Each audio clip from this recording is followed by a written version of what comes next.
Students welcome back to math classes और exercise 10.8 को continue करते हैं। 10.8 में अपने पास है point of intersection of two straight lines. क्या भाई? Point of intersection of two straight lines, जो कि ऑलरेडी हम लोग 10th क्लास के अंदर इसको काम को कर चुके हैं कि आपके पास टू लाइंस गिवन है a1 x plus b1 y plus c1 is equals to 0। Next आपके पास है a2 x plus b2 y plus c2 is equals to 0 है। यहां से अपने पास आपको पॉइंट ऑफ इंटरसेक्शन फाइंड करना है। तो पॉइंट ऑफ इंटरसेक्शन फाइंड करने के लिए हमने अलग अलग जो मेथड्स थे उनको फॉलो किया है। कहीं कोफिशिएंट्स को इक्वेट किया है, कहीं पे अपने पास क्रॉस मल्टीप्लिकेशन मेथड का यूज किया है। इन सब का यूज करते हुए हम लोग इनको सॉल्व करके जो एक्स वाई की वैल्यू जो आती है हमारे पास, किसकी भाई? एक्स और वाई की जो वैल्यू आती है वही हमारे पास पॉइंट ऑफ इंटरसेक्शन है। या वैसे ऑलरेडी आपके पास जो बता रखा है इन्होंने क्रॉस मल्टीप्लिकेशन मेथड को फॉलो किया हुआ है। किसको कर रखा है? क्रॉस मल्टीप्लिकेशन मेथड को।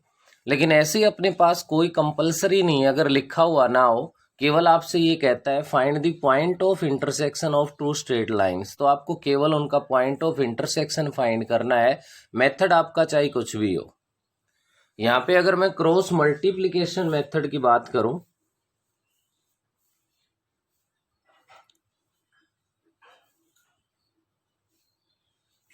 बाकी सारे मेथड्स जहां फेल हो जाते हैं वहां पे क्रॉस मल्टीप्लिकेशन मेथड फिर भी एक कामयाब मेथड है। तो यहां से इसके लिए आप लोग क्या करोगे? इसके अंदर b1 b2 c1 c2 a1 a2 और फिर से हमारे पास आ जाएगा यहाँ पे क्या भाई? b1 b2। फर्स्ट और सेकंड कॉलम्स है ये x के लिए बनेंगे, सेकंड और थर्ड कॉलम है ये हमारे पास y के लिए है, थर्ड और फोर्थ कॉलम है ये 1 के लिए। 1 किस लिए है कि constant term left hand side में है। कांस्टेंट टर्म अगर लेफ्ट में है तो प्लस का 1 आएगा, कांस्टेंट टर्म अगर राइट में होती तो माइनस का 1 लेते। वो ध्यान रखना है कि बोथ इक्वेशंस के अंदर या तो लेफ्ट में रखोगे या फिर आप लोग राइट में रखोगे। जब यहाँ क्रॉस मल्टीप्लाई करोगे तो डाउनवर्ड एरो के जो सिंबल्स है उनके साथ प्लस का साइन आएगा और अपवर्ड जो सिंबल है उनके साथ किसका साइन आएगा? हमारे पास माइनस का साइन आएगा। तो यहाँ से क्या बना अपने पास? x अपॉन में b1 c2 minus b2 c1 is equals to y upon में c1 a2 minus c2 a1, c1 a2 minus c2 a1 is equals to 1 upon में a1 b2 minus a2 b1। और यहां से अगर x coordinate find करना है तो x के डिवाइड में इसके 1 वाली टर्म के इक्वल है वो रख देते हैं इनको। तो यहां से x इज इक्वल्स टू बनेगा आपका b1 c2 minus b2 c1 divide by a1 b2 minus a2 b1 और y है वो बनेगा c1 a2 minus c2 a1 divide by अपने पास a1 b2 minus a2 b1। तो आप अगर अपनी बुक में भी देख पा रहे हो तो वहां पे पॉइंट ऑफ इंटरसेक्शन के लिए फॉर्मूले बना के लिखे हुए हैं। अब इन फॉर्मूलों का बनाने का जो कैसे बने हैं वो आपके पास डिटेल से बता दिए गए। नेक्स्ट अपने पास होता है इसके कोफिशिएंट के बेस पे हम लोग यहाँ पे बता सकते हैं। First point a1 upon a2 not equals to b1 upon b2। a1 upon में a2 अगर इक्वल नहीं है किसके भाई? b1 अपॉन में b2 के, तो आप लोग कह सकते हो लाइन्स आर इंटरसेक्टिंग। लाइंस कैसी होंगी? इंटरसेक्टिंग। और अगर लाइन इंटरसेक्ट कर रही है तो उस केस को हम लोग क्या कहेंगे? Unique solution. सेकंड जो पॉइंट यहां से निकल के आता है वो आता है आपका a1 a2 is equals to b1 b2 not equals to c1 c2। अगर ऐसा केस है तो उस केस में आप लोग कहोगे लाइंस आर पैरेलल।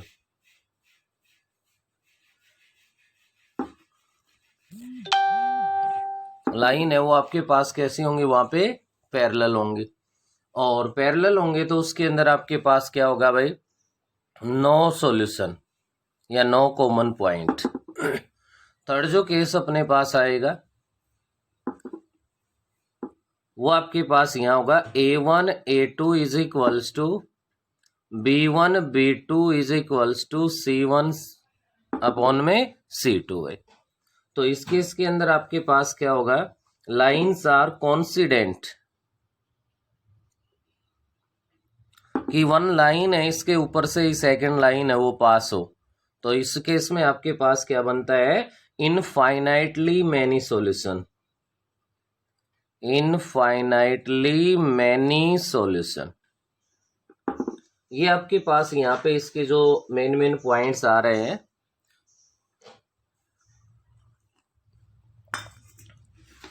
नेक्स्ट जो इंपॉर्टेंट पॉइंट इसका निकल के आ रहा है वो है condition of concurrency of three lines.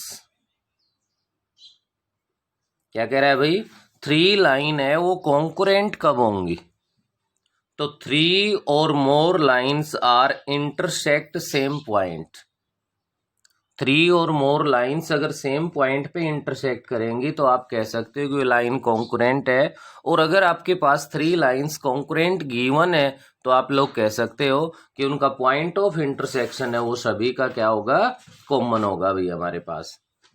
इसके अलावा अगर हमें कहीं पे ज़रूरत पड़ेगी तो नेक्स्ट आप लोग एग्जाम्पल्स के बीच देखोगे, सबसे पहले आता है भाई ortho centre of A triangle, ortho centre of A triangle. तो अच्छे से इस पॉइंट को आप याद कर लें, point of intersection of altitudes is ortho centre. कोई भी एक ट्रायंगल है आपके पास, ये मैंने एल्टीट्यूड ले लिया, ये मैंने एल्टीट्यूड ले लिया, तो इस ट्रायंगल के एल्टीट्यूड्स जहां पे इंटरसेक्ट कर रहे हैं, क्या भाई, इसके एल्टीट्यूड्स है वो जहां पे इंटरसेक्ट कर रहे हैं उसको हम लोग यहाँ पे क्या कह सकते हैं भाई, ऑर्थो सेंटर। नेक्स्ट अपने पास आगे चल के बात आती है सरकम सेंटर।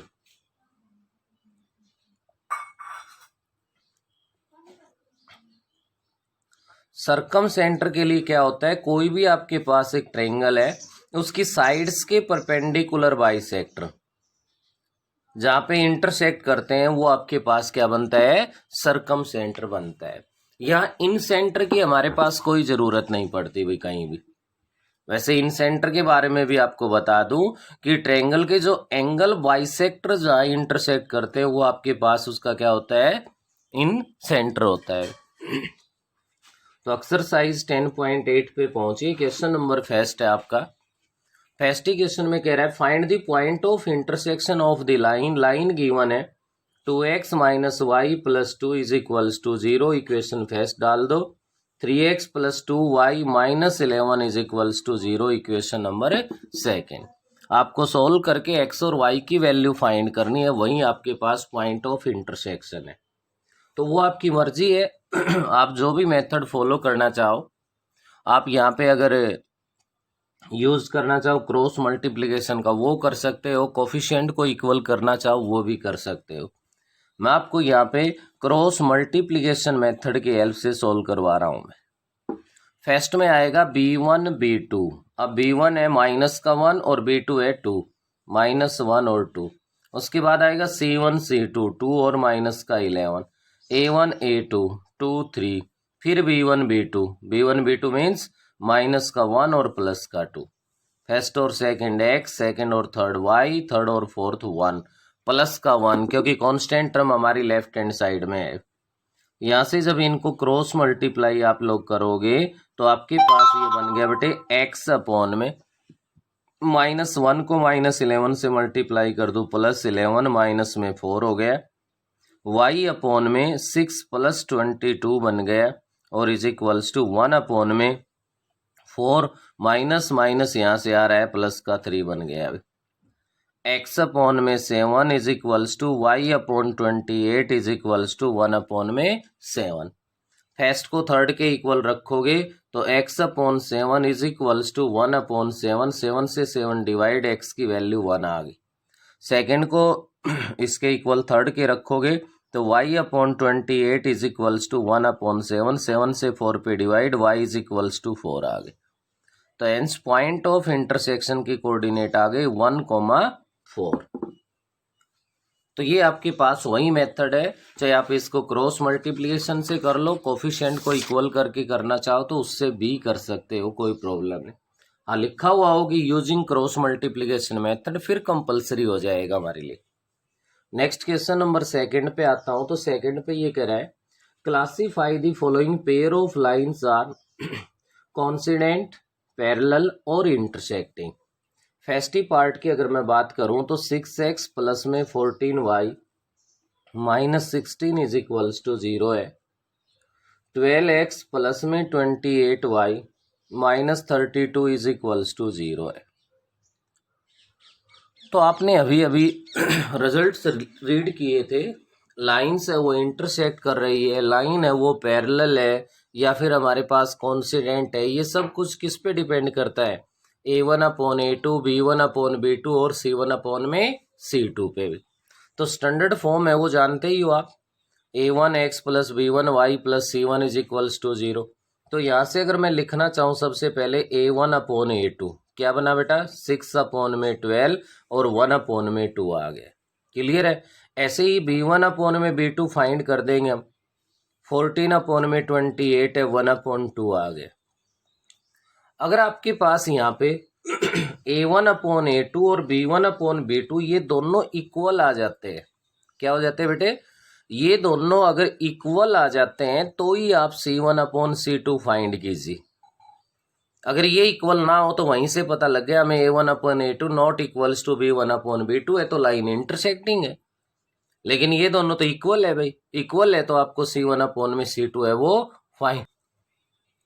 तो आप फाइंड करेंगे तो -16 अपॉन -32 है, जो कि आपके पास ये भी 1 अपॉन में 2 आ गया। तो यहाँ से क्या रिजल्ट मिला आपको? A1 upon A2 is equals to B1 upon B2 is equals to C1 upon C2। अगर ये रिजल्ट आपका इक्वल है और इक्वल है तो आप लोग इसमें क्या कह सकते हो भाई? लाइन्स आर क्या कहलाएंगे हमारे पास? कॉन्सिडेंट। ये फर्स्ट पार्ट कंप्लीट हो गया।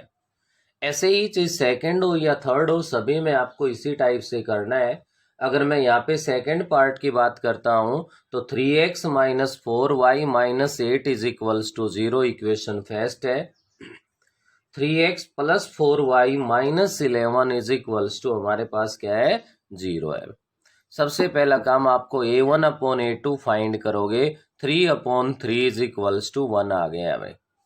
नेक्स्ट आप लोग B1 अपॉन B2 फाइंड करोगे, -4 अपॉन में 4 है, माइनस का 1 आ गया। A1 अपॉन A2 प्लस का 1 था, B1 अपॉन B2 माइनस का 1 है, और ये इक्वल नहीं है तो यहां से रिजल्ट क्या मिला? A1 upon A2 not equals to B1 upon B2। तो यहां से आपको C1 अपॉन C2 फाइंड करने की जरूरत नहीं है भाई। अगर ये इक्वल आते तो हम फाइंड करते। तो ऐसा है तो आप क्या कहोगे यहाँ पे? Lines are intersecting. कैसे होंगे लाइन? इंटरसेक्टिंग लाइन होंगे। ऐसे ही अगर थर्ड पार्ट की मैं बात करता हूं तो थर्ड पार्ट में कह रहा है x minus 2y is equals to 7 और 4x माइनस 4y है पहले, तो y है तो आप x की टर्म को आगे लिखिए, माइनस का 2x plus 4y is equals to 13 कहलाएगा। A1 अपॉन में A2 अगर आप लोग यहां से फाइंड करते हो तो बेटा 1 अपॉन में माइनस का 2 आ गया भाई। ऐसे ही B1 अपॉन B2 फाइंड करते हो तो -2 अपॉन में 4 आ गया, 2 से 2 पे डिवाइड हो गया, -1 अपॉन 2 बन गया भाई। C1 अपॉन C2 फाइंड करते हैं तो ये आपके पास 7 अपॉन में 13 बन गया। ये दोनों इक्वल थे इसलिए इसको फाइंड किया हमने। क्या रिजल्ट मिला हमें यहाँ से? A1 upon A2 is equals to B1 upon B2 not equals to C1 upon में C2 है। अगर ऐसा है तो लाइन है वो कैसी होती है भाई? पैरेलल होती है। Lines are a parallel. 3 parts given है, 3 के 3 पार्ट्स है, वो कॉन्सिडेंट, इंटरसेक्टिंग और पैरेलल सभी को बता रहे हैं। नेक्स्ट आगे बढ़ते हैं, क्वेश्चन नंबर 3 है अपना। थर्ड क्वेश्चन ये कह रहा है find the equation of the straight line which passes through the intersection of the lines.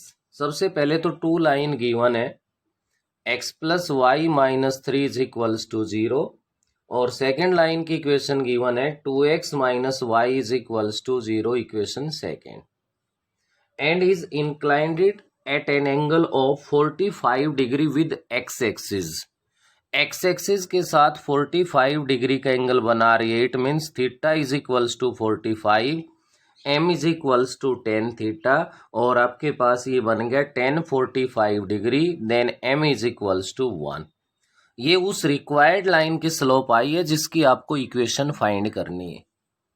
Clear है? यहां से ये लाइन है, इसकी कंडीशन क्या है भाई, ये तो ये 2 लाइन है अपनी, फर्स्ट और सेकंड, ये अपनी रिक्वायर्ड लाइन है जो इसके इंटरसेक्शन पॉइंट से पास हो रही है, और साथ ही साथ ये लाइन एक्स एक्सिस के साथ 45 डिग्री का एंगल बना रही है। ये कंडीशन है इसकी। तो इस 45 डिग्री से स्लोप तो आ गई, इन लाइनों के इंटरसेक्शन पॉइंट से इसका पासिंग पॉइंट और आ जाएगा। तो आपका सबसे पहला जो मेन काम अब है वो क्या होगा, point of intersection of first and second. आपको यहाँ से फर्स्ट और सेकंड को सोल्व करना है, और वो मैंने आपको बता दिया। आप जो भी मेथड यहाँ फॉलो करना चाहो आप उसको कर सकते हो बेटा। कोफिशिएंट के हिसाब से अगर करना चाहते हो तो यहाँ पे हम अगर इन दोनों को ऐड कर दें तो ऐड करते ही y से y कैंसिल हो गया। y कैंसिल हो गया तो x प्लस 2x है वो 3x बन गया, माइनस 3 इज इक्वल्स टू 0 आ गया, 3x इज इक्वल्स टू 3 हो गया, और x इज इक्वल्स टू 1 आ गया आपके पास। x की वैल्यू 1 अगर मैं यहाँ पे पुट कर दूं तो यहाँ से y की जो वैल्यू है वो 2 आ जाएगी। x की वैल्यू 1 पुट कर दूं तो y की वैल्यू क्या आ जाएगी, 2। तो पॉइंट ऑफ इंटरसेक्शन है वो आ गया 1,2, और स्लोप आपके पास आ गई 1। जब 1 पॉइंट के कोऑर्डिनेट और स्लोप हो तो इक्वेशन ऑफ ए लाइन है वो कैसे फाइंड करते हैं, y minus y1 is equals to m into x minus x1। तो y minus 2 is equals to 1 into x minus 1, y minus 2 is equals to x minus में 1 बन गया। x को इधर लाते हो तो माइनस एक्स प्लस वाई, और बेटे ये बन गया माइनस 1 इज इक्वल्स टू 0 है। या फिर आप माइनस से बोथ साइड मल्टीप्लाई कर दो, x minus y plus 1 is equals to 0। ये उस रिक्वायर्ड लाइन की इक्वेशन आ गई। फोर्थ क्वेश्चन पे आगे बढ़ता हूं। तो ये कह रहा है find the equation of line parallel to y axis. ये कह रहा है उस लाइन की इक्वेशन फाइंड करनी है जो वाई एक्सिस के पैरेलल हो भाई। उसके बाद नेक्स्ट जो कंडीशन कह रहा है वो कह रहा है through the point of intersection of the line, और 2 लाइन से उनके इंटरसेक्शन पॉइंट से वो लाइन पास हो रही है। तो सबसे पहले तो वो 2 लाइन से वो लिखिए आप लोग, x minus 7y plus 5 is equals to 0, equation first. और सेकंड आपके पास यहाँ पर क्या है भाई, 3x plus y is equals to 0, equation number second. तो सबसे पहला अपना मेन पॉइंट वही है, पॉइंट ऑफ इंटरसेक्शन फाइंड करना है। कोफिशिएंट्स को इक्वल करना चाहते हो तो या तो फर्स्ट को 3 से मल्टीप्लाई करो या सेकंड को 7 से करो आप। अगर फर्स्ट को एज इट इज रखना चाहते हो तो x minus 7y plus 5 is equals to 0, second को आप यहाँ पे 7 से मल्टीप्लाई करके लिख दो तो ये बन गया 21x plus 7y is equals to 0। Add कर दीजिए, ऐड करते ही 7y से 7y है वो आपका कैंसिल हो गया, 21x प्लस में x है तो 22x plus 5 is equals to 0, और यहां से आपके पास बन गया बेटा x is equals to minus 5 upon में 22। नेक्स्ट ये वैल्यू पुट कर दो, y की वैल्यू फाइंड कर दो आप, और ये पुट कर दोगे तो सेकंड इक्वेशन से ही देखिए 3x, तो 3 इंटू में माइनस 5 अपॉन में 22 plus y is equals to 0, minus 15 upon 22 plus y is equals to 0 और वाई इज इक्वल्स टू 15/22। ये तो आ गया एक्स मतलब इसके पॉइंट के इंटरसेक्शन पॉइंट के कोऑर्डिनेट। अब हमें फाइंड करनी है equation of a line parallel to y axis. बेटे ध्यान हो तो आपके जब भी स्ट्रेट लाइन का हमने काम स्टार्ट किया था उसका फर्स्ट और सेकंड जो पॉइंट था वो अपना यही था कि पैरेलल टू एक्स एक्सिस और पैरेलल टू वाई एक्सिस। अब वाई एक्सिस के पैरेलल अगर आप लोग लाइन ले रहे हो तो क्लियर है कि आपके पास वो बनती है एक्स इज इक्वल्स टू ए बनती है भाई। अगर किसी पॉइंट के कोऑर्डिनेट ए बी है तो एक्स इज इक्वल्स टू ए वो लाइन होती है जो पैरेलल टू वाई एक्सिस होती है और y is equals to b वो लाइन होती है जो पैरेलल टू एक्स एक्सिस होती है। तो यहाँ पैरेलल टू वाई एक्सिस कह रहे हैं तो x इज इक्वल्स टू ए, आपके पास x कोऑर्डिनेट क्या है, x इज इक्वल्स टू -5/22। ये आपका आंसर आ गया।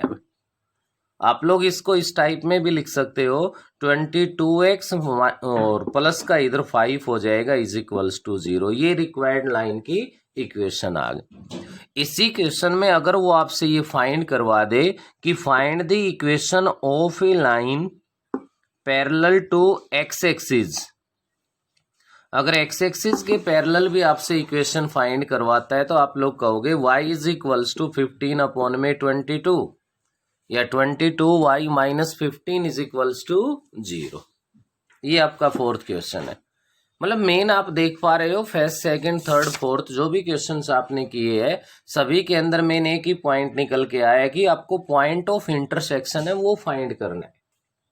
फिफ्थ क्वेश्चन पे आइए, two lines cut the axis x at 4 and -4।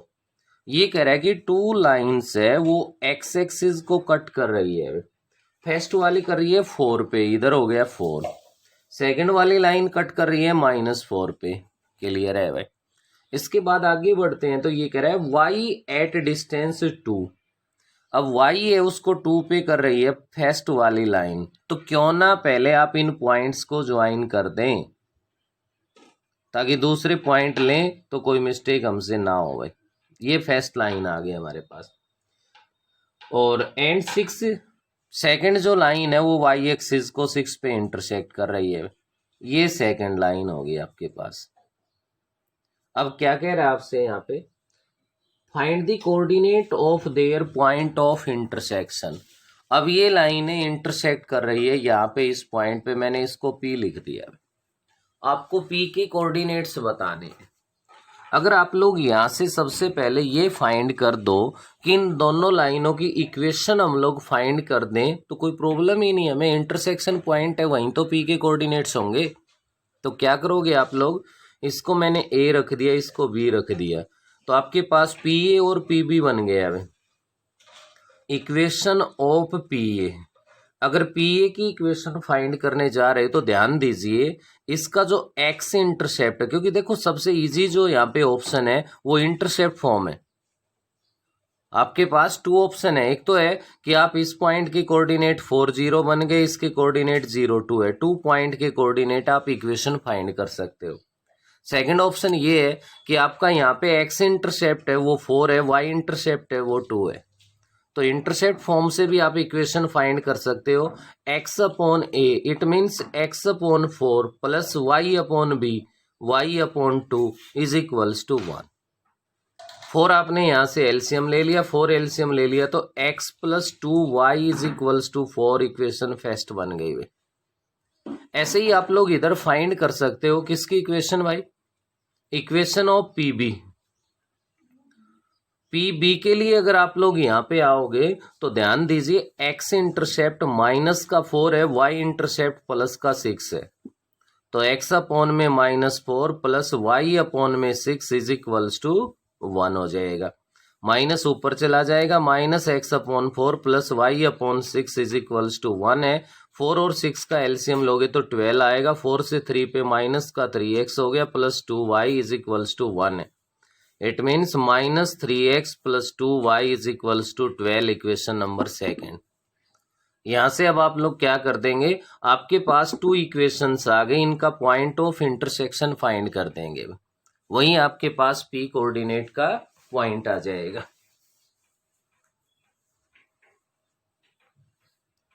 तो ये तो था आपका क्वेश्चन नंबर क्या भाई, 5th क्वेश्चन था। जहाँ इनको सोल्व कर दोगे तो एक्स और वाई की जो वैल्यू है वो आपके पास से फाइंड हो जाएगी, वही पॉइंट ऑफ इंटरसेक्शन होगा। नेक्स्ट अपना क्वेश्चन नंबर 6 कह रहा है find the coordinate of foot of perpendicular from the point on the line. एक पॉइंट है आपके पास जिसकी कोऑर्डिनेट्स गिवन है 3,13 और एक लाइन की इक्वेशन गिवन है हमारे पास, और लाइन की जो इक्वेशन है वो है बेटे अपने पास 2x + 3y - 32 = 0 है। Find coordinates of foot of perpendicular. ये हमने यहाँ पे ए पॉइंट ले लिया, इसका फुट ऑफ परपेंडिकुलर है वो बी पॉइंट है, और इस लाइन को हमने सी डी लाइन अज्यूम कर दिया। तो हमें तो यहाँ बी के कोऑर्डिनेट्स है वो हमें बताने हैं। तो बी जो पॉइंट है वो ध्यान दो, यहाँ पे ए बी और सी डी का इंटरसेक्शन पॉइंट है। क्या है हमारे पास, ए बी और सी डी का इंटरसेक्शन पॉइंट है।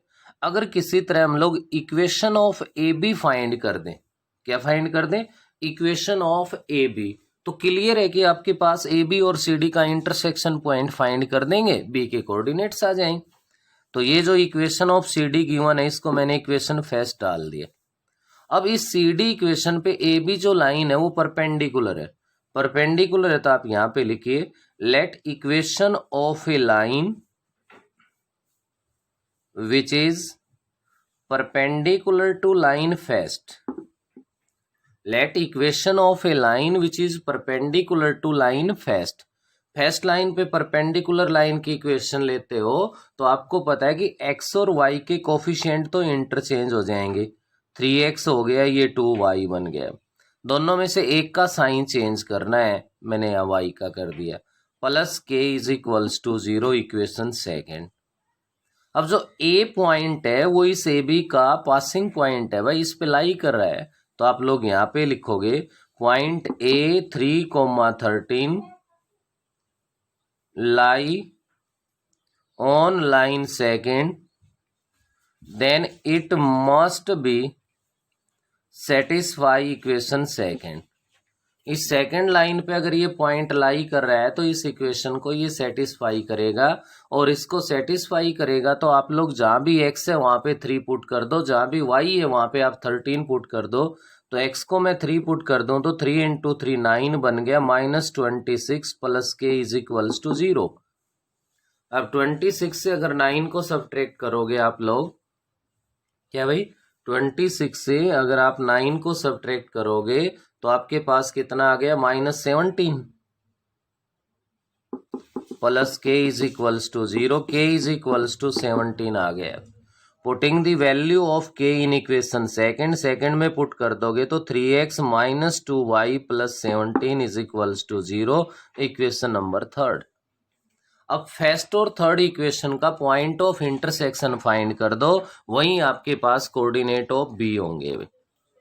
तो फर्स्ट और थर्ड में अगर आप लोग कोफिशिएंट तो इक्वेट करना चाहते हो तो फर्स्ट इक्वेशन है इसको 2 से मल्टीप्लाई कर दो, और जो थर्ड इक्वेशन है इसको आप 3 से कर दो, या फर्स्ट को 3 से थर्ड को 2 से। अगर इसको 2 से करता हूं तो ये बन गया 4x + में 6y -64 = 0। इसको 3 से मल्टीप्लाई करता हूं तो ये बन गया मेरे पास 9x - 6y और प्लस का 51 = 0 हो गया। यहां से हम लोग इनको ऐड कर देंगे तो 6y कैंसिल, 13x माइनस में भाई 13 = 0, और यहाँ से x = 1 आ गया। x की वैल्यू 1 पुट कर दो, इक्वेशन फर्स्ट में कर दो, x की वैल्यू 1 पुट करोगे तो आपके पास हो गया 2 + 3y - 32 = 0, 3y = 30 बन गया। अभी 3 से डिवाइड कर दिया तो y की वैल्यू 10 आ गई। तो पॉइंट ऑफ इंटरसेक्शन के जो कोऑर्डिनेट्स है वो आ गए 1,10 हो गए। इसको आप फुट ऑफ परपेंडिकुलर कहोगे। क्या कहोगे, फुट ऑफ परपेंडिकुलर। इसके अलावा आप लोग एग्जाम्पल में रीड करोगे, एक्सरसाइज में कोई क्वेश्चन गिवन नहीं है कि आप लोगों से इमेज और फाइंड करवा ले। इसी क्वेश्चन में ये कह दे find the image of A, तो बेटे आप लोगों को ध्यान रखना है कि जो ए टू बी का डिस्टेंस है, इतने डिस्टेंस पे आपके पास इसकी इमेज होगी। जैसे मैंने फॉर एग्जांपल ए डैश कह दिया उसको, तो बी पॉइंट है वो ए डैश का मिड पॉइंट होगा। अब ए के कोऑर्डिनेट भी और बी के कोऑर्डिनेट आपने फाइंड कर दिए, क्या आ गए आपके पास 1,10 आ गए। तो by mid point formula use कर दो, x1 is equals to x13 plus x2/2। Solve कर दो, आपके पास कोऑर्डिनेट ऑफ ए डैश आ जाएंगे।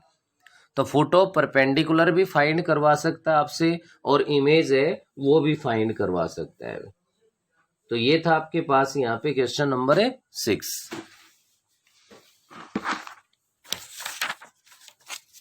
नेक्स्ट है बेटे अपना क्वेश्चन नंबर 7 है। 7th जो क्वेश्चन है उसमें ये कह रहा है the line is perpendicular bisector of line A B,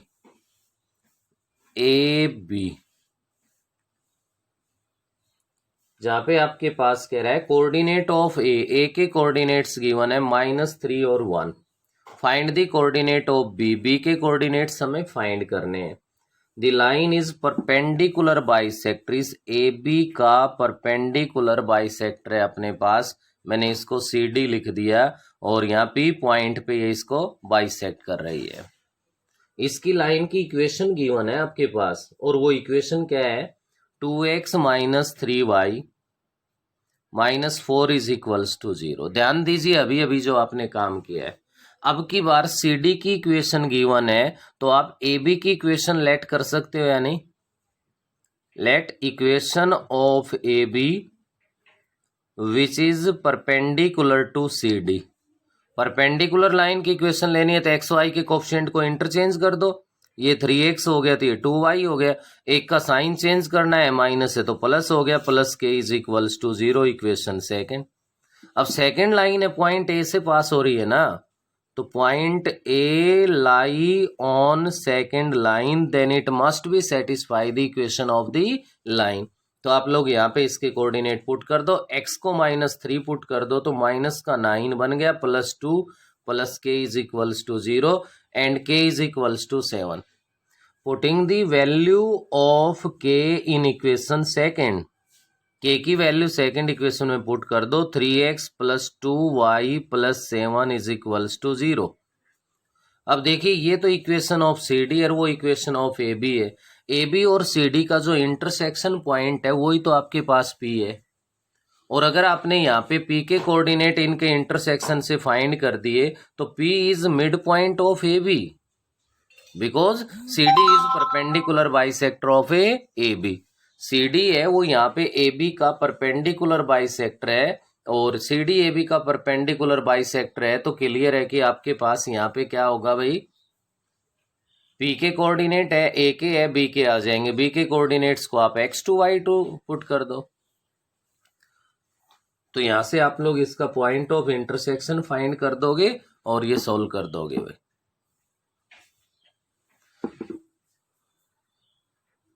तो फिलहाल हम इस वीडियो में इतना ही करेंगे, बाकी है वो आगे नेक्स्ट में करेंगे।